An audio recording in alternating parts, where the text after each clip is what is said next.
CLTC is a ministry with a global vision, with ministries in Barbados, Trinidad, and South Africa. Covenant Life Teaching Center brings to the world awesome worship, energetic praise, great music, dancing, and singing. We provide for your children genuine care, love, and affection, and sound teaching, allowing you to worship freely. CLTC offers community care. We have provided housing, house repairs, grants, and scholarships, as well as ministerial training.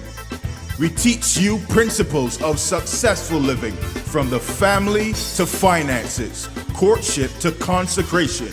We set persons free from curses and demonic oppression. We take you from actuality, your present reality, to a place in God where possibilities are infinite. We present to you our visionary leader, international conference speaker, and dynamic teacher, Bishop Wesley Dear. This text before us this morning is loaded, literally loaded with revelation and truth. The more you read it, the more you recognize the power of the text to change your life, and change your attitude, change your perspective.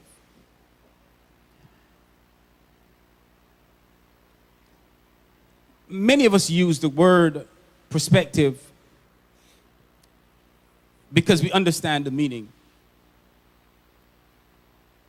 But if you take a close look at the word, it basically has to do with one's view or one's viewpoint. Pretty sure I preached something like this before, said something like this from this pulpit before. Has to do with how we perceive and even analyze, and please pay special attention to what I'll say in my opening remarks, because it's significant to what I'll say later. Perspective has to do with how we perceive and even analyze the situations and the circumstances of life. How we analyze the things that happen around us, to us. So that my perspective will differ from your perspective, because we are two different, absolutely different individuals.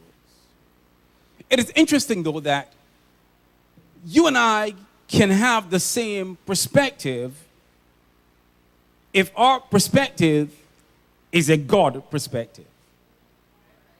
You don't agree. Y'all don't agree.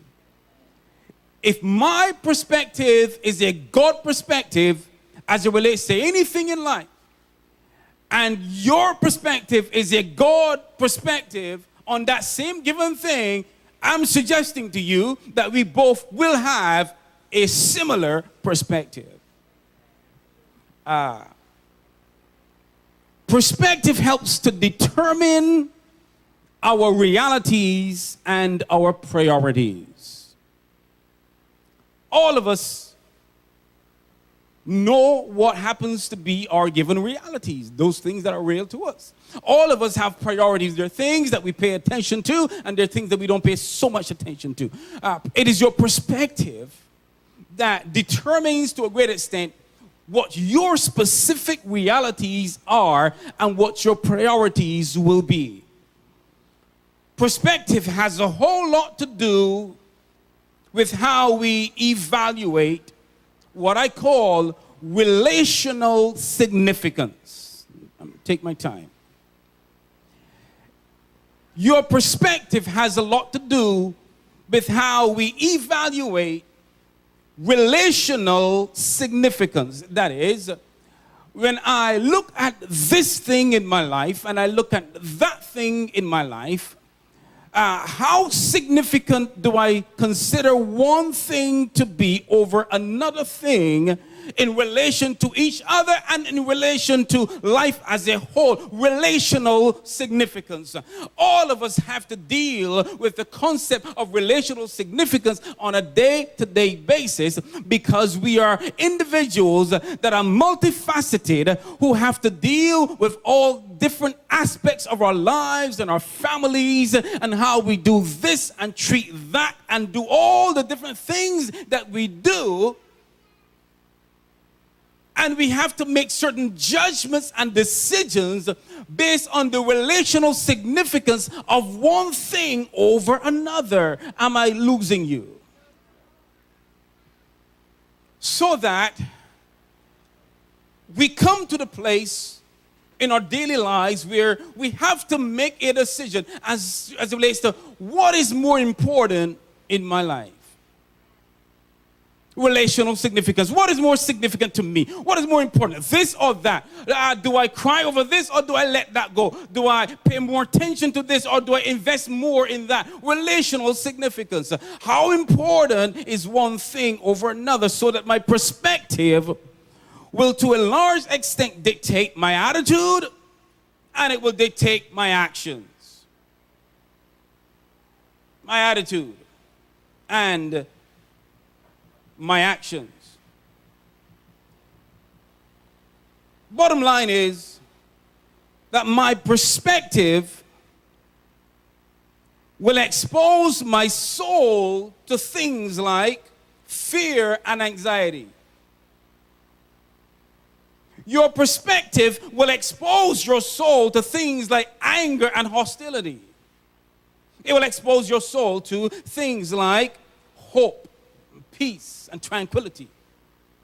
What I'm saying to you, which I know you must have got by now, is that your perspective on life will help you to negotiate the issues of life and the circumstances and situations of life to the point that how you see a thing in relation to the whole will dictate and determine how you handle trouble when it comes and how you handle various situations that will pop up in your life from time to time. What I'm suggesting to you is that both of us could stand here and have to deal with the exact same situation, but our perspective will determine whether we will have fear and anxiety or peace and tranquility.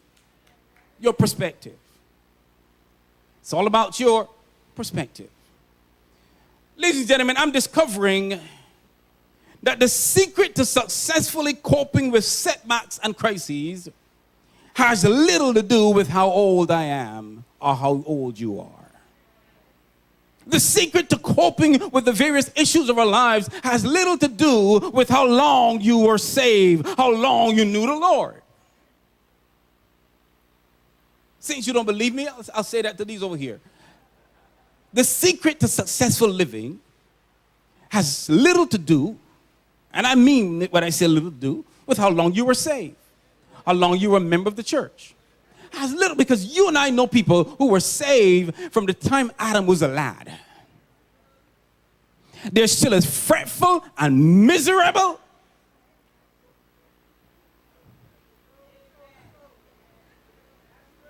So there must be more to a life than coming to church. There must be more to life than even knowing God.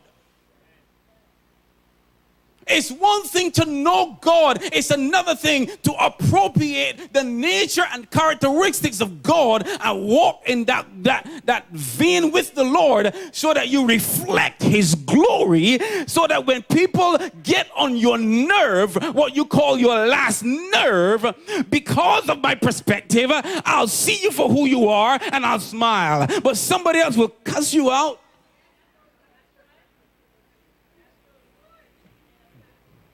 In a flash. So I believe that the secret to dealing with setbacks and crises and issues is directly linked to one's perspective.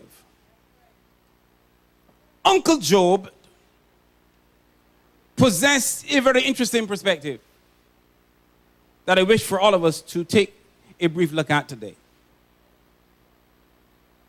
Uncle Job was leading and enjoying a very good life. He was prospering in every single area of his life. The man had money, he had children, he had property, he had investments, he had businesses, he had respect, he had honor. There was absolutely nothing going wrong in Job's life. In fact, there's nothing to suggest there was anything wrong in his whole world. There was no economic downturn. There was no discussion around him about debt ceiling. There was nothing around him about rioting in the city or in the streets. I mean, life was beautiful in Job's world. And for everybody who was attached to Job. So, one day, the Bible says that Uncle Job received the news that there was a problem. The Bible says that a servant came running to him and said, it's just me that just got saved. I have some bad news for you, Uncle Job.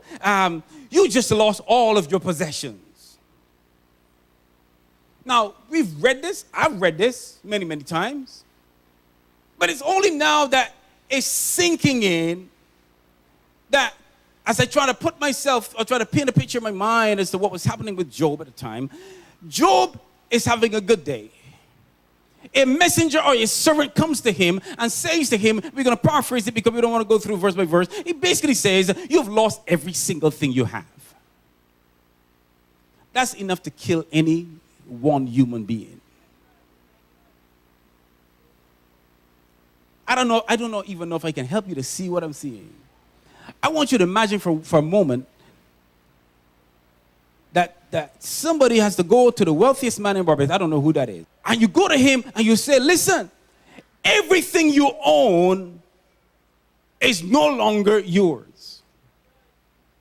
In today's world, it probably would be said like this. Your house got destroyed. The bank, the government possessed all the money in the bank.